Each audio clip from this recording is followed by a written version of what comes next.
शाहिद अली ने दरख्त के मोटे टहनों की शाखों और पत्तों को हाथ से हटाकर बाहर निगाह डाली। उसने देखा कि चारों डाकू नशे में धुत थे। वो डाकू तो पी पी कर शायद बेहोश हो गए थे। एक शराब की बोतल हाथ में लिए जमीन पर बैठा आगे पीछे झूल रहा था। तीसरा डाकू भी बोतल थामे जमीन पर बैठा था और मदहोशी में कुछ कहता जा रहा था और साथ साथ बोतल मुंह के साथ लगाकर घूंट भी भरता जाता था। दूसरी जानिब से तवाइफ के मुजरा गाने की आवाज बराबर आ रही थी। दूसरे डाकुओं के शोर शराबे की आवाज भी आ रही थी। शाहिद अली इस इंतजार में था कि ये बाकी के दो डाकू भी बेहोश हो जाएं तो वो बाहर निकले। शराब ऐसी वाहियात शय है कि आदमी थोड़ी सी भी पिए तो उसकी मत मारी जाती है और ज्यादा चढ़ जाने के बाद तो आदमी को होश नहीं रहता। आखिर बाकी के दो डाकू भी अपनी अपनी बोतलें खाली करके वहीं लुढ़क गए। इससे बेहतर सुनहरी मौका शाहिद अली को शायद कभी नहीं मिल सकता था। वो उठा, पूरी एहतियात और पूरी ताकत के साथ उसने दरख्त के एक तिरछे लगे हुए भारी टहन को एक तरफ खिसकाकर इतनी जगह बना ली कि वो उसमें से रेंग कर गुजर सकता था। दूसरे लम्हे वो गार से बाहर था। चारों डाकू शराब के नशे में धुत पड़े हुए थे। सामने वाले दरख्त पर लालटेन रोशन थी। शाहिद अली उसकी रोशनी से अपने आप को बचाता हुआ बाएं जानिब से होकर कदम कदम करके चलता ऊंचे दरख्तों की ढलान पर आ गया। ढलान उतरते वक्त उसकी रफ्तार अपने आप तेज हो गई और लोहे के कड़े उसके टखनों से टकराने लगे, जिससे तकलीफ शुरू हो गई। शाहिद अली बैठ गया और चारों हाथ पांव पर ढलान उतरने लगा। इस तरीके से वो बड़ी जल्दी ढलान उतर गया। अब उसके सामने अंधेरा और खतरनाक जंगल था जिसमें से उसे कदम कदम चलकर रास्ता तय करना था। बहुत जल्द उसको मालूम हो गया कि कदम कदम भी ज्यादा देर तक न चल सकेगा। लोहे के कड़े उसके टखनों से टकरा टकरा कर दर्द पैदा कर रहे थे, मगर उसकी मजबूरी थी, वो रुक नहीं सकता था। खा उसके टखने लहूलुहान हो जाएं, उसे चलते जाना था और डाकुओं की कमीनगाह से दूर निकल जाना था। वो ज्यादा तेज चल भी नहीं सकता था, इसके बावजूद वो चलता गया। उसने सुन रखा था कि नजीबाबाद का ये जंगल खूंखार दरिंदों और खतरनाक मूजी सांपों और दूसरे हशरातुल अर्ज से भरा पड़ा है, मगर जब जान पर बनी हो तो आदमी मौत के सामने से भी गुजर जाता है। शाहिद अली को अगर कोई चीज तकलीफ दे रही थी और उसको आहिस्ता चलने पर मजबूर कर रही थी, वो उसके पांव में पड़े हुए आहनी कड़े थे।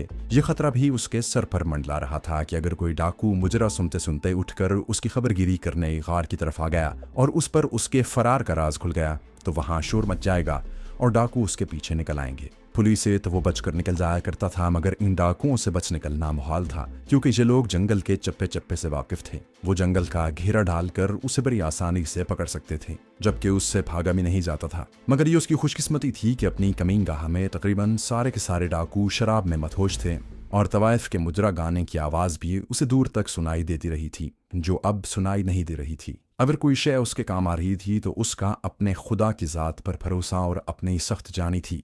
एक बार उसे लगा कि जैसे उसके टखनों से खून बहने लगा है। वो बैठ गया। उसने अपने टखने पर हाथ फेरा। खून नहीं निकल रहा था, मगर उसके टखनों की हड्डियां जैसे सूज गई थीं। अंधेरे में उसे अपने करीब ही घास पर कोई शय दिखाई दी।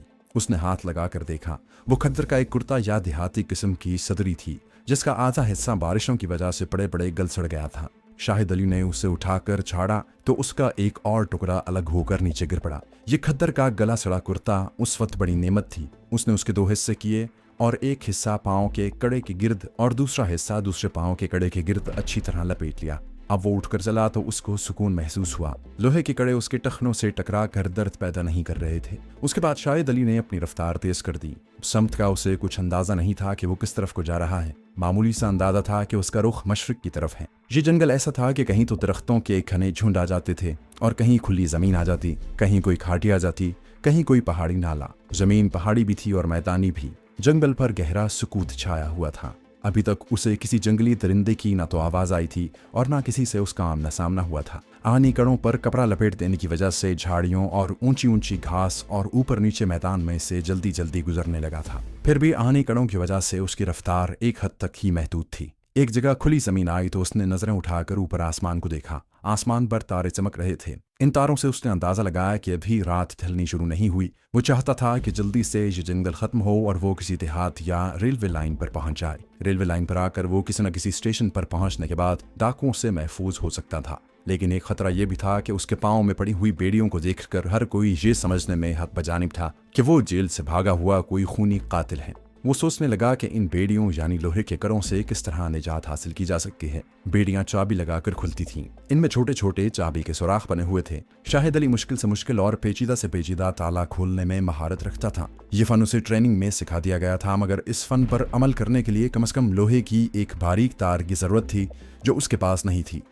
दोस्तों, आगे बढ़ने से पहले आपसे गुजारिश है कि अगर आपने अभी तक इस चैनल को सब्सक्राइब नहीं किया तो इसे सब्सक्राइब कीजिए और वीडियो पसंद आने की सूरत में इसे लाइक, शेयर और कमेंट करके हमें बताइए कि आपको हमारी वीडियो कैसी लगी। तो आइए कहानी की तरफ चलते हैं।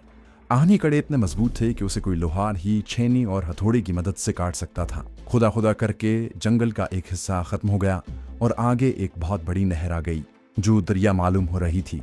शायद वो कोई दरिया ही था। शाहिद अली ने दरिया में छलांग लगा दी और दूसरे किनारे की तरफ तैरने लगा। डाकुओं और अपने दरमियान दरिया के आ जाने से शाहिद अली अपने आप को महफूज समझने में हक बजानिब था। तैरते तैरते वो दरिया के दूसरे किनारे पर आ गया। उसने किनारे पर आते ही खड़े होकर सामने निगाह डाली। तारों की रोशनी में उसे सामने भी एक जंगल नजर आया। उसने दरिया के साथ साथ जुनूब को जाने की बजाय सामने जंगल की जानिब चलना शुरू कर दिया। कुछ दूर चलने के बाद उसे जंगल में एक रोशनी सी झिलमिलाती नजर आई। रोशनी देखकर शाहिद अली को कम से कम इतनी तसल्ली जरूर हुई कि वो किसी इंसानी बस्ती के करीब पहुंच गया था, जहां वो किसी न किसी देहाती को उसके मकान या झोंपड़े से जगाकर उसकी मदद हासिल कर सकता था और पांव की बेड़ियों से निजात भी मिल सकती थी। ये ख्याल बाद में उसके जहन में आया था कि वो गिरफ्तार भी हो सकता है। जैसे जैसे वो झिलमिलाती रोशनी के करीब हो रहा था, रोशनी ज्यादा साफ होती जा रही थी। जरा और करीब पहुंचा तो मालूम हुआ कि ये दरख्तों के नीचे एक झोंपड़ा है जिसके बाहर बांस के साथ मिट्टी के तेल की लालटेन लटक रही है। वहां कोई इंसान नजर नहीं आ रहा था। झोंपड़ी भी खाली थी। झोंपड़ी के बाहर एक मिट्टी का छोटा चबूतरा था। शाहिद अली थक कर चूर हो रहा था। वो लालटेन की रोशनी से हटकर एक दरख्त की ओट में बैठ गया। सोचने लगा कि अगर यहाँ कोई आदमी नहीं है तो ये लालटेन किसने रोशन की है और किस मकसद के लिए रोशन है। बैठने से उसे कुछ सुकून आ गया। आहनी कड़ों के गिर्द उसने जो चीथड़े लपेटे थे वो खुल गए थे। वो उन्हें आहिस्ता आहिस्ता दोबारा ठीक तरह से लपेटने लगा। इतने में उसे झाड़ियों में सरसराहट सुनाई थी। शाहिद अली ने उस तरफ देखा जिस तरफ से उसे सरसराहट की आवाज आई थी। पहले तो वो यही समझा कि ये कोई रीछ या शेर है। वो दरख्त पर चढ़ने की सोच रहा था कि उसे झाड़ियों के दरमियान एक इंसानी साया नजर आया जो झोंपड़े की तरफ आ रहा था। जब यह इंसानी साया लालटेन की रोशनी में आया तो उसने देखा कि ये एक जट्टाधारी जोगी है जिसके सर के लंबे लंबे बाल हैं, जिस्म पर सिर्फ घुटनों के ऊपर तक तहमत सा बंधा हुआ है। एक हाथ में डोल या लोटा है, दूसरे हाथ में नेजा थामा हुआ है जिसकी अन्मी लालटेन की रोशनी में चमक रही है। शाहिद अली ऐसी जगह बैठा था कि उसको झोंपड़े की तरफ जाते हुए उसके करीब से ही गुजरना था। जोगी उसकी तरफ बढ़ा चला रहा था। शाहिद अली एहतियात के तौर पर उठकर एक तरफ होने लगा। कुछ आवाज पैदा हुई जिसको सुनकर जोगी वहीं रुक गया। उसने शाहिद अली वाले दरख्त की तरफ मुंह फेर कर पूछा, कौन हो? जोगी की आवाज में नरमी और मुलायमत थी। शाहिद अली ने सोचा कि इस जोगी के सामने जाने में कोई हर्ज नहीं है, शायद इससे कोई मदद ही मिल सके।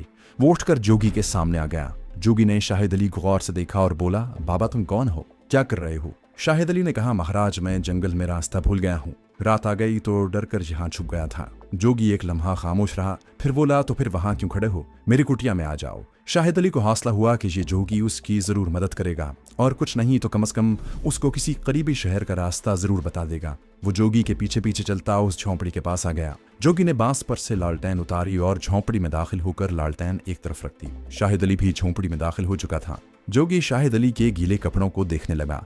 तब उसकी नजर उसके टखनों पर पड़ी। उसने बोला, ये तुमने अपने पाँव में क्या डाल रखा है? शाहिद अली जोगी के सामने जमीन पर बैठ गया। सोचने लगा कि वो जोगी के आगे अपने पाँव में पड़ी बेड़ियों के बारे में चाहे कुछ भी वजाहत क्यों ना करे और कितना ही क्यों ना छुपाए, जोगी फौरन समझ जाएगा कि वो एक मशहूर कातिल है जो जेल तोड़कर भागा है। शाहिद अली ने हकीकत बयानी से काम लेते हुए जोगी से कहा, महाराज मैं जंगल में अपने दोस्त के साथ शिकार खेलने आया था। एक जगह अचानक शेर निकल आया। हम दौड़ पड़े और यूं एक दूसरे से अलग हो गए। मैं जंगल में रास्ता भूल गया और डाकुओं के एक गिरोह ने मुझे पकड़ लिया। उन्होंने मेरे पाँव में बेड़ियां डालकर मुझे एक गार में बंद कर दिया। आज रात मुझे मौका मिल गया और मैं बेड़ियों समेत फरार होने में कामयाब हो गया। जोगी बड़े गौर से शाहिद अली की कहानी सुनता रहा, फिर कहने लगा, तुम्हें ये लोहे की बेड़ियां तो बहुत तकलीफ दे रही होंगी। शाहिद अली बोला, कोई बात नहीं, मैंने इनके गिर्द कपड़ा लपेट लिया है। जोगी बोला, नहीं नहीं बच्चा, मैं अभी इसका बंदोबस्त करता हूँ। यहाँ करीब ही एक लोहार रहता है, मैं उसे बुलाता हूँ। वो 6वीं हथौड़े से अभी ये बेड़िया काट देगा, फिर तुम आराम करना। सुबह होते ही मैं तुम्हें अगले गांव छोड़ाऊंगा। इतना कहकर जोगी उठा और झोंपड़े से निकल गया। जाते जाते शाहिद अली से कह गया, बच्चा जंगल में अकेले न जाना, इस जंगल में रात को एक आदमखोर शेर फिरता है। जोगी के जाने के बाद शाहिद अली ने लालटेन की रोशनी में इधर उधर देखा कि शायद कहीं से कोई लोहे का तार या उसका टुकड़ा मिल जाए और वो बेड़ियों के ताले खोल सके। जोगी का नेजा झोंपड़ी की दीवार के साथ लगा हुआ था। उसके साथ लिपटी हुई कोई चीज चमक रही थी। शाहिद अली ने उठकर देखा, वो लोहे की बारीक तार थी जो जोगी ने नेजे की अन्नी के गिर्द लपेट रखी थी। शाहिद अली ने थोड़ी सी कोशिश के बाद तार नेजे से अलग कर ली, फिर उसकी नोक को सीधा किया और बैठकर उसके एक आहनी कड़े के ताले को सुराख में डाला और उसे खास तरतीब में घुमाने और फिराने लगा। दूसरे ही लम्हे ताला खुल गया। उसने फौरन बेड़ी अलग कर दी। इसी तरह शाहिद अली ने दूसरी बेड़ी का ताला खोलकर उसे भी अलग कर दिया।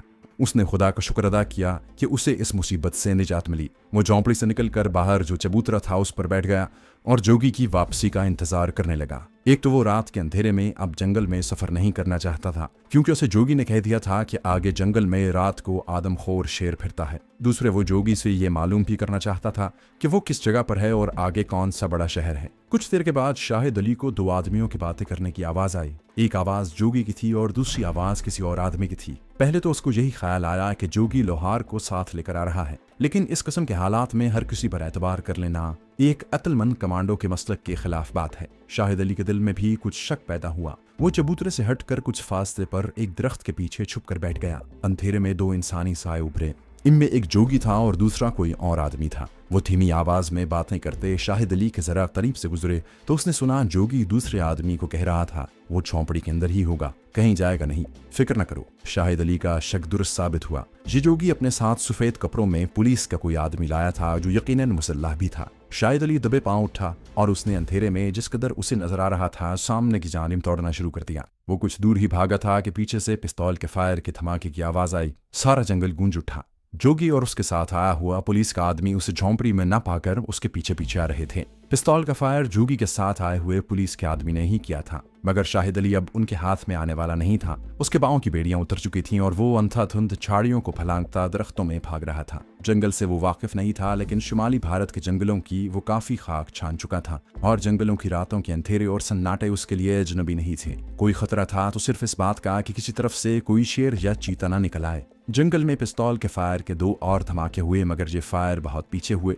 जिससे शाहिद अली को अंदाजा हो गया कि उसका पीछा करने वाले बहुत पीछे रह गए हैं और वो उनसे काफी आगे निकल आया है। शाहिद अली अब दौड़ने की बजाय तेज तेज चलने लगा। फायर के धमाकों को बमुश्किल 1 मिनट गुजरा होगा कि उसे शेर की धाड़ सुनाई दी। शेर के ठाड़ने की आवाज उसी तरफ से आई थी जिधर से फायरिंग हुई थी।